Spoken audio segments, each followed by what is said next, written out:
lot about, being a CEO, doing entrepreneurship, things like that. Tell us more about what are some of your goals? Some of my goals is, raising that, even if I get to 1,000 for some college fund, I got a year to do it, but I got a few students that are already along and ready to be a part of that. But my ultimate goal is, aside from educating the community, building a community. I have a business right now that, all I want to do is, help small businesses.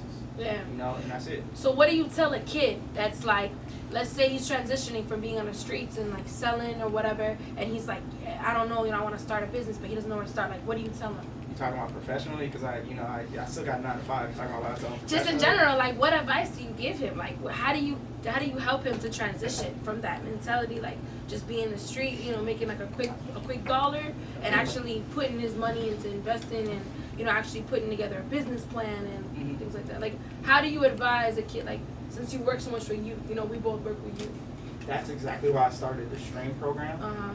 For that exact kid, it doesn't matter, no requirements, I don't even want to know your GPA. Yeah. But that exact child, whoever it is, I want to teach them the applicational skills.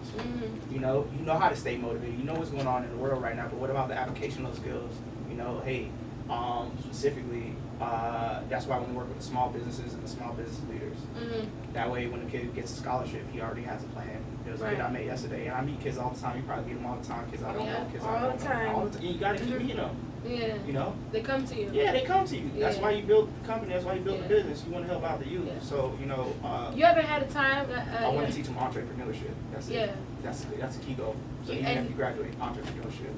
And you are doing that. And, being that I work with youth and you work with youth, like, have you ever had a moment, where, like, one kid just, like, it just gets you off, off character, where you just kind of feel, like, discouraged, but you have to, like, remind yourself why you do this? Oh, no, for real. Have you ever had an experience? Have you ever had a moment like that? I have. I'm going to tell y'all right now.